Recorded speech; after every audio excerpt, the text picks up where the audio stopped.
जीवन में दो चीजें ध्यान रखना। हमारे यहाँ कभी भी हाथ मिलाना भारतीय परंपरा नहीं है। भारतीय परंपरा में हाथ मिलाना कोई परंपरा नहीं है, ये तो पश्चिमी परंपरा है। हमारे यहाँ नमस्कार और प्रणाम की चर्चा है। तो जिस संदर्भ में आप बात कर रही हैं, मैं आपको यहाँ थोड़ा सा बताना चाहूंगा।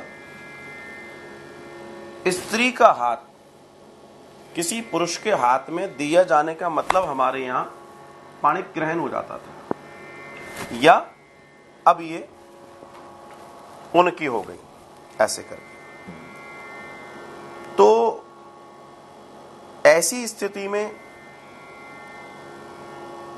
अब माहौल बदल गया है, और ऐसे माहौल में आजकल हाथ मिलाना, हैंडशेक करना नॉर्मल बात हो गई है।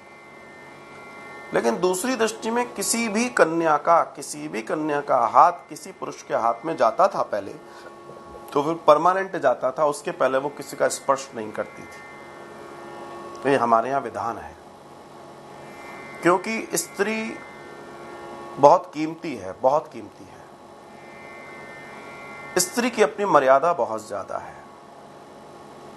स्त्री के अपने गुण बड़े महत्वपूर्ण और बड़े महान हैं। ऐसी स्थिति में स्त्री के लिए कहा गया है कि वो समाज का आईना होती है। उसके ऊपर बहुत सारे दारोमदार होते हैं, इसलिए स्त्री को बहुत पवित्र रहने के लिए कहा गया है। किसी भी पुरुष के साथ हाथ मिलाना या इस तरह, यहां तक कि हमारे यहाँ ये कहा गया है, अगर किसी गैर पुरुष से आप हंसकर भी बात करते हैं तो वो आपके ब्रह्मचर्य की भंगता कही गई। मतलब पुरुष और स्त्री दोनों के लिए, अगर वो, आप सोचिए कितना विचार किया गया है, क्योंकि इन्हीं सब चीजों से नए विचार पैदा होते हैं। और विचार उल्टे सीधे कोई विचार पैदा ना हो, इस पर हमारे यहाँ चर्चा बहुत हुई है। इसलिए हमारे वैदिक साइंस में एक एक चीज पर गौर किया गया, क्योंकि ये तो हमारे यहाँ बुजुर्ग और पुरुष जो पुरखे थे वो कहते ही आ रहे थे।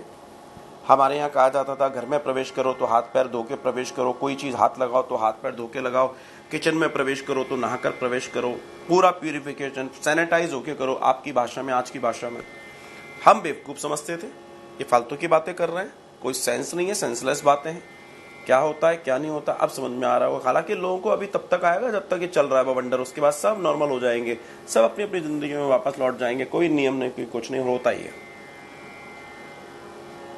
तो इन चीजों का जीवन में बड़ा प्रभाव है। प्राचीन काल की ऐसी कई कथाएं आती हैं जिसमें स्त्री और पुरुष ने हाथ पकड़ा तो फिर उनका विवाह हो गया। अब आज की तारीख में तो दुनिया कैसे चल रही है, या आप भी जानते हैं, मैं क्या कह सकता हूं। तो इस पर समझना बहुत जरूरी है। श्री राधे।